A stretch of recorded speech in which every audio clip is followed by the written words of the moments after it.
Et on lance notre 18e Good Morning Vaucluse, 18e épisode en musique comme tous les matins. C'est parti.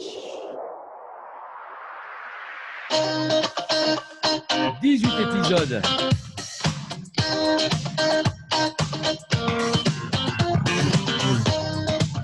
Avec énergie comme tous les matins. Oui, Sarah.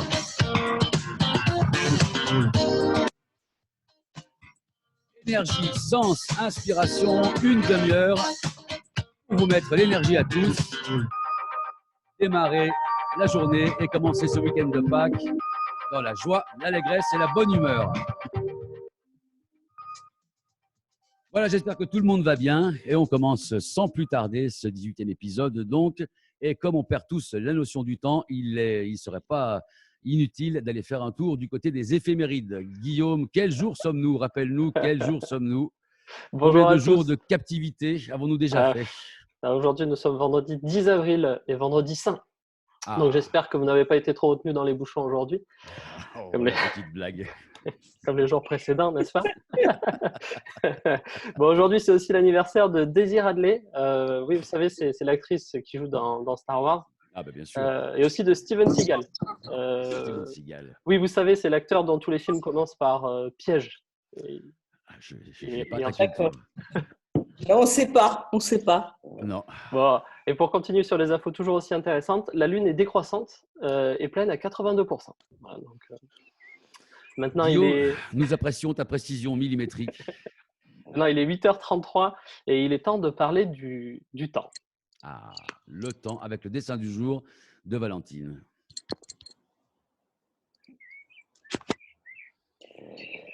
C'est toi, Valentine, qui nous fait le bonheur de nous entendre, de nous faire écouter des oiseaux, là?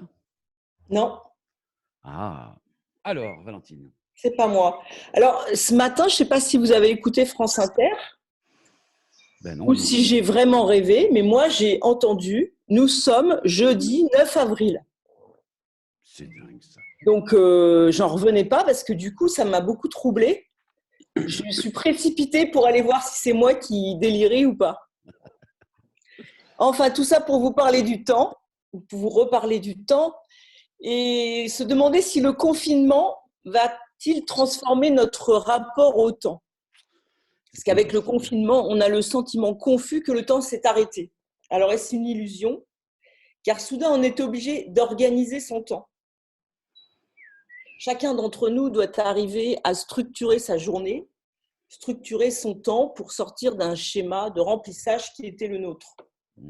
Car structurer n'est pas remplir. Remplir le quotidien, c'est fuir le vide et fuir le présent en passant des coups de téléphone à rallonge, en triant des mails, etc., etc. Donc, structurer son temps personnel, c'est au contraire s'autoriser des intervalles de vide, une forme de souplesse, se donner quelques grands repères qui permettent de sentir le temps passer. Structurer son temps, c'est introduire des contrastes avec différents moments de la journée, du temps pour soi et du temps avec les autres. Donner du poids au temps, vivre au présent. Je ne sais pas qui bricole, mais j'entends bricoler. Tu peux leur demander d'arrêter de bricoler, peut-être. Oui. Arrêtons de bricoler. Arrêtons de bricoler. Alors, prenons le temps. Allons-nous réinventer notre maîtrise du temps? Voilà. Bonne journée, bien vivante, bien utile et bien équilibrée en temps. Merci Valentine. Merci Valentine. Allons-nous effectivement reprendre notre vision du temps? C'est bien possible. Et on va réinventer beaucoup de choses et ça va être un des thèmes. Alors, je pense que là, on va arrêter le bricolage. C'est peut-être chez toi, Valentine. Voilà, j'aimerais faire intervenir maintenant notre expert en relations internationales, un homme de grand talent. Mais qui est-ce qui boit ce café? Pas chez moi. Ah là, attends, allez, on va faire muet tous. Tous muets, tous punis. Hop, voilà. Je donne la parole à Christian Barheimer. Christian Barheimer, tu es en direct de Singapour. Attends, je te mets vidéo en vedette. Voilà. Bonjour à tous. On te voit tous. Christian, donc on s'est connus, nous, il il y a 20 ans, dans une ancienne vie, tu dirigeais un des plus grands groupes papetiers mondiaux dans l'industrie du tabac. Tu as ensuite continué une carrière C'est industrielle ça. en Indonésie. Je te flatte, tu as une coupe de cheveux qui te sied parfaitement et tu as, ces quelques années, on a discuté de… Coiffeur. Tu Et t'es je vois que tout le monde n'a pas spécialisé. besoin d'un coiffeur, hein, Oui, oui, mais on a bon, tous besoin d'un on a coiffeur. encore besoin dans quelques années. Voilà. Et donc, tu t'es spécialisé dans la relation internationale. Tu as beaucoup travaillé sur le sujet. Et aujourd'hui, de Singapour, tu nous parles de la situation en Sud-Est, en Asie du Sud-Est, pardon, pas dans notre Sud-Est régional, en Asie du Sud-Est. Christian, qu'est-ce qui se passe? Tu m'as dit quand on a préparé l'émission que depuis la Et semaine oui, dernière ou dans les 10 jours que tu es quelques minutes, intervenu, ça s'était bien dégradé. donc j'ai Christian, ah, on t'entend mal. Quel dommage. Quel dommage, Christian. au micro Christian, on ne t'entend pas très bien. La connexion est très mauvaise. la semaine dernière sur Big Christian, ta connexion est très mauvaise. On ne t'entend pas, Christian. Ouais, je sais pas. Ça y est, c'est bon. Tu peux reprendre. Tu peux reprendre. Pardon. Est-ce que ouais, voilà. Parce que on a des pertes d'altitude, tout le monde est connecté et c'est clair qu'il n'y a pas de capacité sur le réseau. Donc, juste en 3 minutes, je disais la semaine dernière, la situation n'était pas trop mauvaise à Singapour, mais les choses se sont accélérées et on est tous en confinement cette semaine. Donc, et on a une montée des cas qui est très, très rapide. Et c'est très inquiétant. L'Indonésie pendant que nous, on est confinés, il y a aussi les grandes manœuvres hein, dans la région entre les USA, la Chine, la Russie. Euh, les grandes puissances ne perdent pas leur temps pour essayer de réorganiser les cartes au niveau mondial. Et on le voit en tout cas avec la Chine qui est très très active en Asie du Sud-Est pour aider l'ensemble des 10 pays à sortir de la crise. Et bien évidemment avec des intentions certainement humanitaires, mais il y aura aussi des conséquences politiques dans les années qui viennent. Et en tout cas, on le voit aussi en Europe, mais on ne va pas parler de l'Europe aujourd'hui, mais enfin ce qu'on appelle l'Europe plus 17, hein, qui est un groupe qui a été créé par la Chine au sein de l'Europe et qui a eu aussi une réunion avec la Chine il n'y a pas longtemps. La France n'en fait pas partie d'ailleurs. Voilà, donc il y a une grosse compétition qui est en train de se développer. La grande question qui se pose, c'est à la sortie de la crise, est-ce que la chaîne de valeur globale de toutes les industries va rester en Chine ou pas? Et c'est une grande question, pas seulement économique, mais aussi géopolitique, puisque celui qui contrôle la chaîne de valeur et la valeur ajoutée, évidemment, a le pouvoir politique et a aussi le pouvoir militaire. En tout cas, la Chine avait le vent en poupe jusqu'à un certain temps. On verra dans les années qui se passent. Et le deuxième point, enfin le troisième point que je voulais, on va dire, noter ce matin, c'est tous les pays d'Asie, en tout cas une grande partie, sont des régimes autoritaires où il y avait déjà une société de surveillance. Hein. Avec le Covid, on a fait encore plus de surveillance. À Singapour, il y a toutes sortes de petites applications sur lesquelles il faut s'enregistrer. Et la question qui se pose quand même pour les 10 pays de l'ASEAN, et notamment aussi les pays d'Asie de l'Est, c'est si ces instruments de contrôle pour la pandémie ne vont pas devenir en fin de compte des instruments de contrôle pour un État policier. Je ne vois pas pourquoi les gouvernements se priveraient de ces outils une fois qu'ils ont été globalement acceptés par les populations. Et ça se passe, la question se pose aussi en Europe de façon un peu moins, on va dire, prononcée. Mais en tout cas, ici, c'est très, très clair que la technologie ne va pas apporter que des bénéfices. Voilà, en quelques mots, l'Asie du Sud-Est, donc une crise qui se développe, les grandes manœuvres des grandes puissances, et puis nous, à notre petit niveau, est-ce qu'on va être surveillé, plus surveillé, ou est-ce qu'on va finir dans un état policier? Merci Christian, c'est effectivement des questions d'actualité. On se doute bien que la géopolitique est à la manœuvre dans cette période très tumultueuse. En Europe, tu l'as dit, les histoires de surveillance policière sont encore un petit peu en retard. On parle juste de ce qui peut être possible en termes de surveillance. Et on se rappelle qu'en 2001, après les attentats, le Patriot Act aux États-Unis a été prononcé. Il n'a jamais été réellement levé. Merci pour ton intervention. Dommage qu'on ait pu bénéficier que de 70% de ce que tu as pu dire à cause de ces sautes d'Internet et de réseau à Singapour. Christian, on te fera intervenir régulièrement. On apprécie ton analyse. Et il y a de multiples sujets qui nous viennent de différentes régions du monde. Merci. Après ce chapitre sur le sens et l'inspiration, on va attaquer le deuxième aspect, un petit peu d'énergie avec Sarah. Et Sarah, tu nous as fait déjà un automassage cette semaine. Et là, il y a des choses extraordinaires que tu nous proposes. Nous allons collaborer avec toi. Bonjour Sarah. Bonjour tout le monde. Ah ben, ils ne peuvent pas te répondre. Alors attends, sauf si j'active les muets, on activera les muets tout à l'heure. Exactement. Eh bien, on est parti pour une deuxième session d'automassage. Un petit Merveilleux. peu différente, mais qui s'adresse encore une fois à tout le monde. Aucune contre-indication toujours. Donc, à faire dès que vous le souhaitez, dès que vous avez un petit instant soit à perdre, soit à prendre pour vous. Ah. Et voilà, ça va vous redonner un petit peu d'énergie, vous relaxer, bref, tout ce qu'il faut. C'est merveilleux.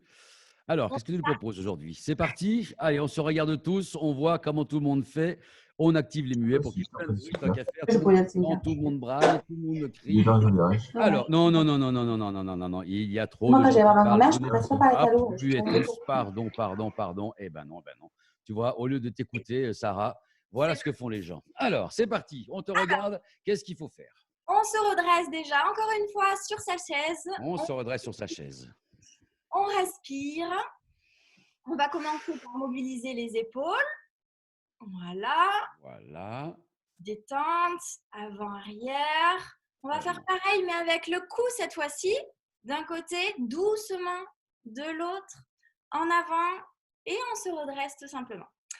On va passer aux mains que vous allez joindre devant votre visage. Voilà, comme ceci. Et on les active. On s'échauffe. On fait monter l'énergie. Oui, cette mosaïque de main qui se chauffe. Maintenant, vous allez écarter les doigts et continuer la manœuvre, mais comme ceci. Le but étant d'activer votre système lymphatique qui est un petit peu lent, je trouve. Maintenant, vous allez placer une main sur l'autre. Voilà, comme ceci. Et vous allez faire pareil. Le système lymphatique se trouve juste là, dans le creux. Donc, on est là pour l'activer. Et pareil, de l'autre côté. Voilà. N'hésitez pas avec la pulpe des doigts à mettre un petit peu de pression. Allez, on met la pression, les amis. On met la pression. On garde la pression. Pour terminer avec les mains, on va faire le mouvement du lavage de main. On va activer ce qu'on appelle l'éminence hypothénare qui correspond à la colonne vertébrale et aux nerfs qui le parcourent d'un côté puis de l'autre. Maintenant que nous avons les mains bien chaudes, on commence avec le haut du corps. Donc, le coude vers vous, la paume de la main vers vous également. Cette fois-ci, on va aller chercher l'épaule opposée. Donc, pour aller plus loin, vous pouvez vous aider comme ceci, avec une main et vous allez loin. Donc, cherchez, voilà, le côté de la colonne vertébrale et vous remontez en petit mouvement circulaire. Voilà. Circulaire, hein? Circulaire. Ouais, vous fixez un petit peu votre trapèze. D'accord. Vous allez terminer par un mouvement de chasse. Allez, on chasse. Vraiment pas peur d'être ridicule. Non, pas du tout. On fait pareil de l'autre côté. On va chercher bien loin. On s'aide avec une main. Allez, Pierre, un coup de tête. Je suis au max là. Voilà, massez bien votre trapèze et on termine par un mouvement de chasse. Très bien. Maintenant, vous allez faire comme si vous vouliez jouer au volley. Donc, on se met dans cette position et on va attraper son cou comme une pince. Voilà, et on va étirer son cou. Évitez peut-être de parler en même temps parce que c'est pas terrible. Voilà, donc 2 fois. Et maintenant, les mains en éventail. Et vous allez de l'intérieur, donc au milieu du visage, vers l'extérieur, remonter vers les tempes. Et les masser un petit peu en mouvement circulaire. Pas trop de pression si vous avez mal. Et vous allez terminer les doigts dans les cheveux en tirant les cheveux. Pour ceux qui en ont, comme tu Sûrement, l'avais bien dit. sûr. Sinon, vous utilisez vos ongles. Et on va recommencer la manœuvre en remontant progressivement. On s'arrête toujours sur les tempes avec un mouvement circulaire et on finit, voilà, sur le crâne et les cheveux. On passe au-dessus des sourcils. Maintenant, toujours avec la pulpe des doigts, on cherche les creux. C'est là où stagne l'énergie. Et on la stimule et on finit par le crâne. Voilà. Et la dernière manœuvre, celle que vous connaissez. Voilà, les mains jointes au-dessus du front et vous allez lisser et finir avec les pulpes. Hop, base du crâne, on tire les cheveux et on respire. Et on respire. Et maintenant, vous pouvez toutes et tous aller vous recoiffer puisqu'on ne ressemble plus à grand-chose. Sauf moi. Merci. Merci Sarah, c'est super, c'est super. Ah, alors là, on peut l'applaudir, Sarah. C'est super. Ah, j'adore. Bien, alors maintenant qu'on est bien détendu, qu'on a appris la situation en Asie du Sud, les manœuvres géopolitiques des Chinois, qu'on a discuté du concept du temps, du jour qu'il est, du jour qui sera demain, maintenant. Oh là, il y a même des corbeaux aussi qui nous accompagnent. Muets tous. Disons, le confinement, c'est pas le même pour tout le monde. Hein. Eh bien, maintenant qu'on a appris tout ça, on va se demander à quoi ça sert. On va aller du côté de Laurence.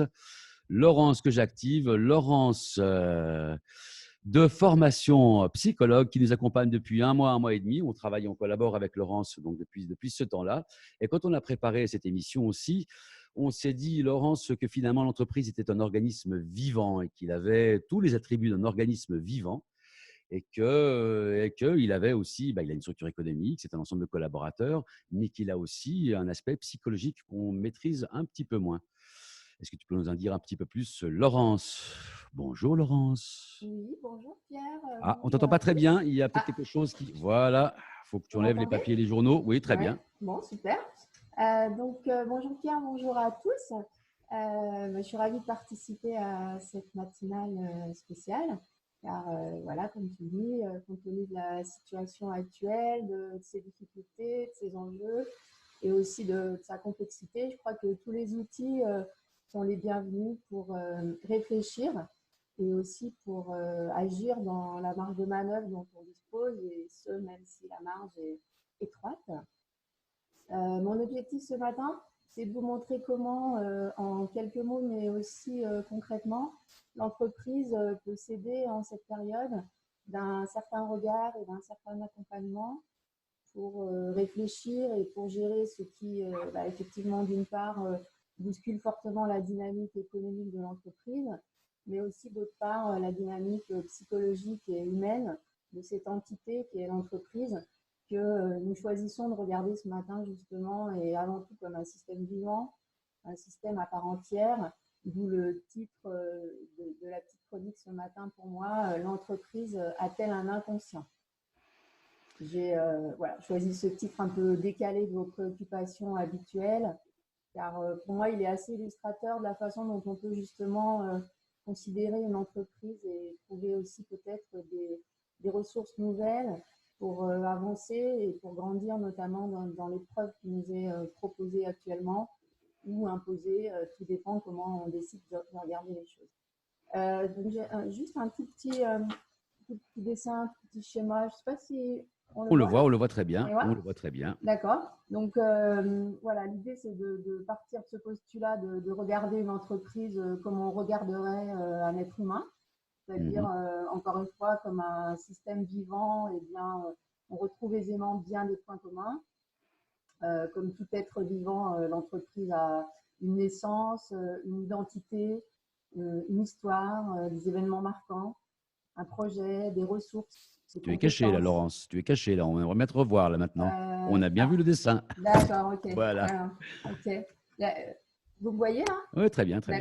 Oui. Donc elle a, je disais, donc une naissance, une identité, des événements marquants, un projet, des ressources, des compétences, des qualités, des capacités, des limites aussi, des besoins, des demandes, des priorités, des préférences, des valeurs, des humeurs, des ambiances, bref, tout un ensemble de vie, de mouvements intérieurs et extérieurs dont elle est, comme tout être humain, plus ou moins consciente, donc plus ou moins inconsciente, mais surtout qui n'appartiennent qu'à elle et qui forment son vécu et sa totale singularité. Et l'enjeu pour toute personne et donc pour toute entreprise, eh bien, c'est d'être au maximum elle-même à partir de tous ces paramètres, mais aussi dans la limite de tous ces paramètres. Et on sait tous combien le défi est de taille et d'autant plus un challenge quand justement on répond à la question du jour sur cette dynamique de l'inconscient. Pourquoi alors, attends, j'ai un autre petit schéma. Alors, avant que tu montres le schéma, Laurence, Ouais. donc on est bien d'accord, tu nous dis l'entreprise, c'est un organisme vivant, il a un vécu, une histoire, donc il a aussi une psyché, il a un comportement, et effectivement, et aujourd'hui, cet animal ou cet organisme vivant qu'est l'entreprise, il est soumis à un stress assez important, des peurs profondes ressurgissent, etc. Et c'est pour ça que tu nous dis, il y a peut-être des outils de la nature du traitement de l'inconscient qui peuvent s'appliquer et qui peuvent aider les entreprises à mieux analyser la situation. C'est bien Oui, ça? en tout cas, déjà, le fait même de reconnaître ça, de le considérer, de regarder, c'est déjà un appui important. D'accord. C'est-à-dire que comprendre déjà comment on fonctionne et savoir ce qui se passe à l'intérieur de nous et de notre entreprise en termes de dynamique, encore une fois consciente ou inconsciente, c'est un paramètre à prendre en compte et sur lequel, effectivement, il est important de mettre aussi de l'énergie et de l'attention pour essayer de conserver un certain équilibre. D'accord. C'est pour ça que j'avais juste Allez. préparé un tout petit, un deuxième petit schéma, donc justement pour montrer eh bien, que nous sommes structurés. Je ne sais pas si c'est clair. Alors, on voit qu'il y a les demandes, les désirs, les Voilà, attentes. donc on a une part dynamique consciente, où là on trouve effectivement tout ce qui est nos demandes, nos besoins, nos attentes, etc. Et en dessous, justement, se trouve, je dirais, notre disque dur, voilà, notre inconscient, qui, par définition, justement, n'est pas conscient, mais qui stocke, justement, énormément d'informations, de mémoire, de peur, et tout ce qui est au plus profond de nous, et donc là, par analogie, au plus profond de notre entreprise, représente quelque part nos priorités les plus vitales, c'est-à-dire nos dynamiques les plus invisibles, mais aussi les plus actives. C'est-à-dire que, si vous voulez, finalement, les véritables priorités pour chaque entreprise vont être sur un certain plan différent, fondamentalement différent, même si, bien évidemment, aujourd'hui, l'objectif d'une entreprise, c'est surtout essayer de survivre. Mais les raisons pour lesquelles elle a vraiment besoin de survivre et comment elle va pouvoir survivre, surtout, eh bien, la meilleure réponse pour elle ne sera pas forcément la meilleure réponse pour le voisin.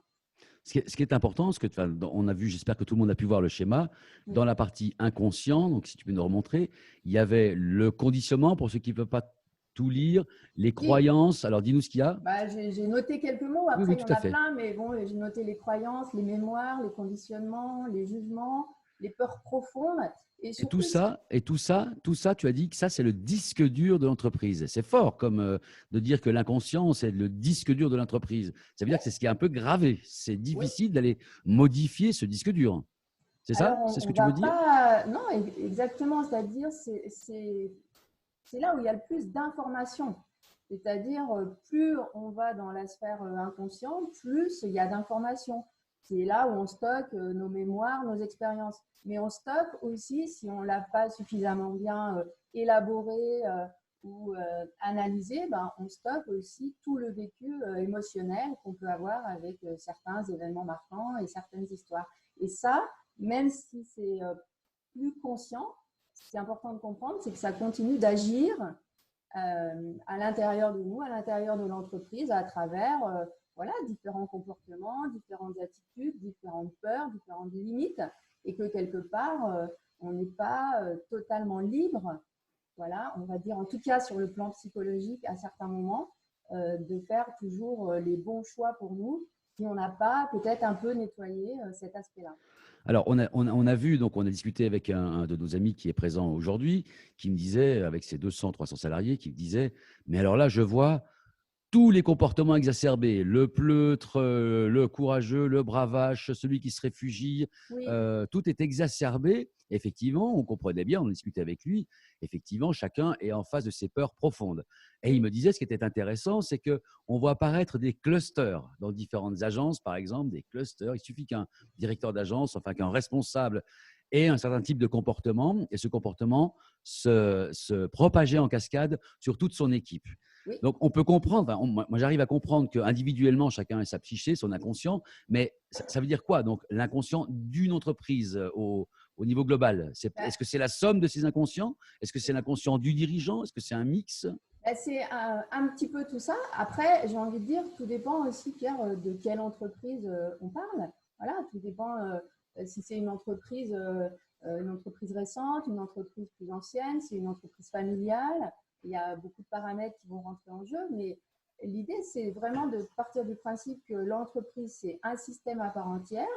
Donc, voilà, un système organisé avec un vécu. Et dans ce vécu-là global, il y a effectivement un inconscient qui est, oui, on pourrait dire, la somme de toutes les personnes qui le constituent. Mais c'est même encore un peu plus complexe que ça.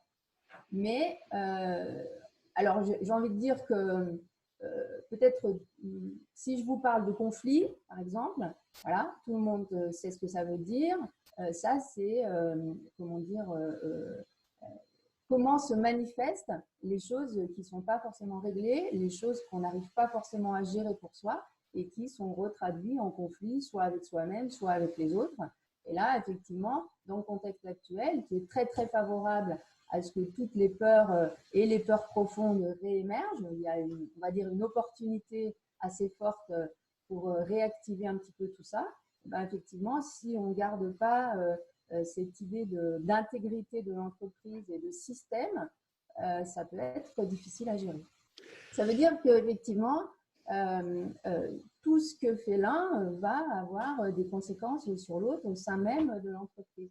Et je pense que le défi, c'est effectivement de pouvoir tenir ce système-là dans la globalité. J'aurais plutôt envie de dire qu'à mon avis, pour un chef d'entreprise, ça va être plus intéressant de travailler justement sur cette énergie globale que peut-être de faire du cas par cas sur les émotions et les états d'âme de chacun. Ce n'est pas trop le sujet du jour, en fait, je crois, pour une entreprise. Non, non, en effet. Ben, merci Laurence. Le temps passe.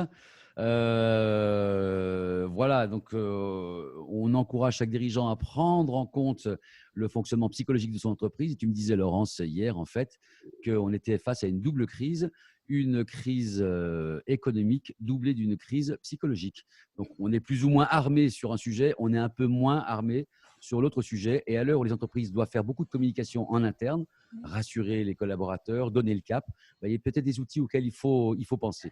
Merci Laurence, et pour cette séquence d'inspiration qui viendra clôturer cette 18e émission, eh bien, qui on appelle? On appelle Isabelle Robert. Isabelle est concertiste, professeure au Conservatoire de Valence, violoniste, et nous interprète une pièce en direct live, et on va apprécier ton choix qui sera, ne disparaît pas tout de suite. Oui, tu es là Isabelle.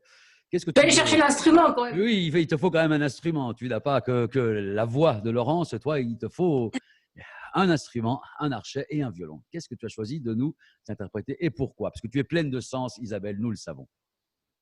Alors, aujourd'hui, j'ai choisi d'interpréter Salut d'amour. Salut d'amour. Voilà, c'était une petite dédicace et un petit clin d'œil à Big Love, la société. Merci. Merci, voilà. C'est gentil. On apprécie. J'ai cherché quelque chose qui ait un peu de sens et voilà. Alors, comme le temps passe, en fait, je ne vais pas la jouer en entier, hein, Pierre. Je vais juste vous jouer le thème. Et en fait, bon, c'est dommage que je ne puisse pas la jouer en entier, mais c'est une pièce qu'Elgar a écrite pour sa future femme. Oui. Voilà. Il lui a fait une dédicace aussi, donc. Et pour faire le pendant avec Valentine, en fait, c'est une pièce organisée autour d'un thème. Le thème est joué 3 fois. Donc, vous pourrez l'avoir un peu comme mantra dans la journée, ce thème. Et c'est une pièce, comme toute musique classique, qui est organisée aussi autour du temps, puisque Valentine parlait de l'organisation du temps, du rapport au temps. Et ben, chaque musique, en fait, organise le temps musical d'une certaine façon. Waouh, Voilà. merveilleux, merveilleux. Parce qu'il y a… On t'écoute, Isabelle, on t'écoute, on t'écoute. On n'est pas à quelques minutes près. Tu veux que je la joue en entier ou pas alors? Joue, Isabelle, joue, joue, joue.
Oui, bravo Isabelle, merci pour ce moment délicieux. Finir avec de l'art, de la culture, du sens, de l'inspiration, ça fait du bien. Chers amis, cette émission est terminée. On vous retrouve bien sûr mardi et non pas lundi qui est férié. Donc bonne journée à tous, bonne journée, bon week-end et on se quitte encore avec une autre musique, un autre générique. Passez une excellente journée. À très bientôt. Merci à toi, Pierre, pour cette émission. Salut. Merci, merci. Merci. Merci à tous et bon week-end de Pâques. Bon week-end à tous. Au revoir, bon week-end. Merci. Bon week-end à tous. Bon week-end. Merci. Bon week-end. Bon week-end. Bon week-end. Bon week-end à tous. C'est pareil, hein. Salut. Bon week-end. Bon week-end. Bon week-end. Bon week-end. Bon week-end.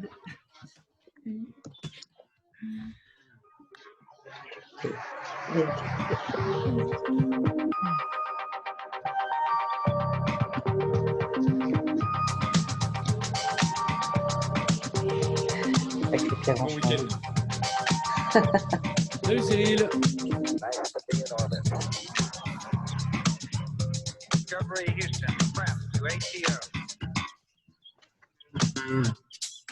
C'est parti, on termine la réunion. Bonne journée.